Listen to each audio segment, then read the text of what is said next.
This is a video on how to remove a fifth gear nut on a 1996 Ram 3500.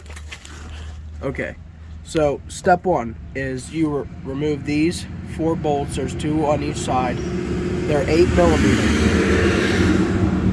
So once you get them out, you'll pull this little retainer off, and then you might have to take a hammer or a rubber mallet or something and just tap on the drive shaft, and it'll pop off of there, and then just set it on the ground for a second.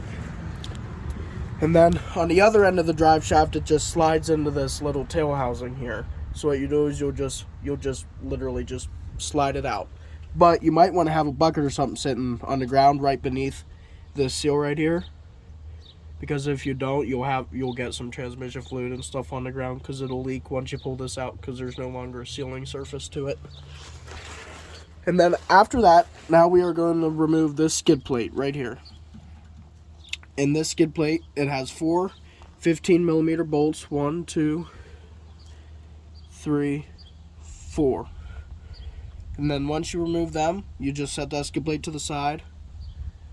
And then it's time to remove this little cross member right here. It goes from there over to there.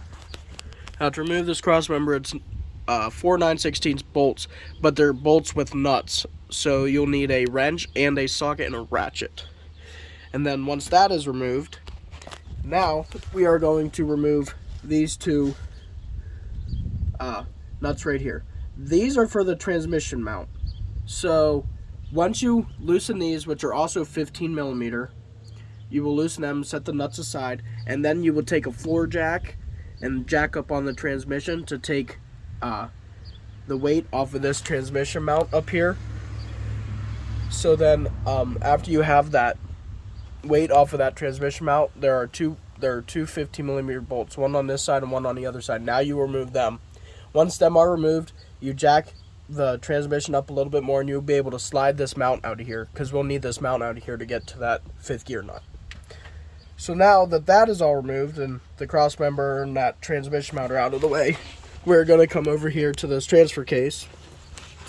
And there's an electrical plug here, and then there's a vacuum plug up here, and then there's a vacuum hose right next to it. Them will all need to be unplugged and moved out of the way so that they don't get ripped out. Okay. So after that, we'll come over here, and there's 6 of these little 15mm nuts right here, which hold the transfer case to the tail shaft housing of the transmission. Once them 6 are removed, which you'll probably need a stubby ratchet with a 15mm and a 15mm wrench, because a couple of these you can't get a ratchet into it, which is kind of a pain. It takes a little bit of time, but that's okay.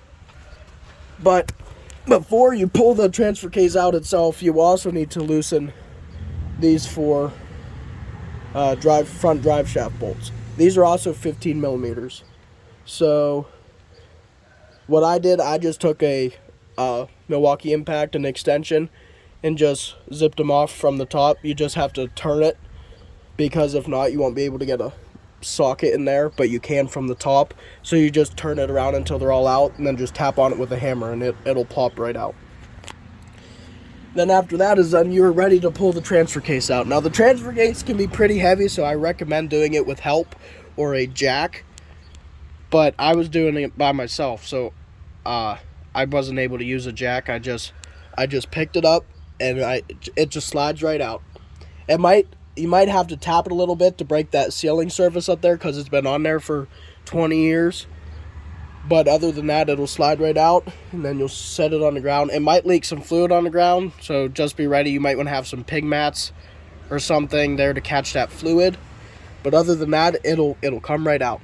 And then once that is out, now we have the tail shaft of the transmission, and this is where the 5th gear nut is located. So in order to get to that, you will have to take out, there's 8 of these 15mm bolts. They will 1, 2, 3. There's 3 here, 2 on top. Hey, bud.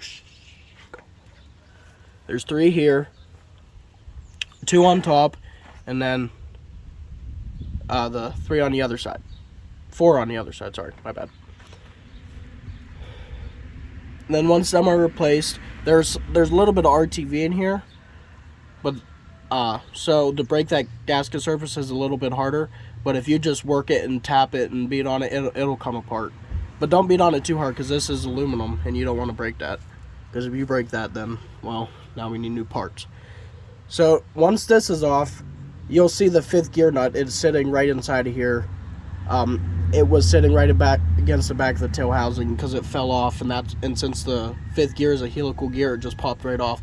All you have to do is put that gear back in there and then put the new nut on and either weld it in place or get a retainer for it so that it can never rattle loose again and come back out.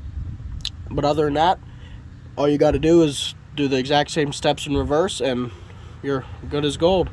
You have your 5th gear nut replaced, and that's pretty much it.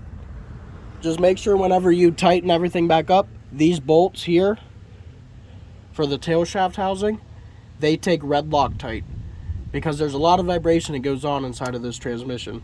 And I would also recommend putting either blue or red Loctite on the drive shaft, the front and rear drive shaft bolts, because there's also a lot of vibration back there and you don't want your drive shafts popping off going down the road.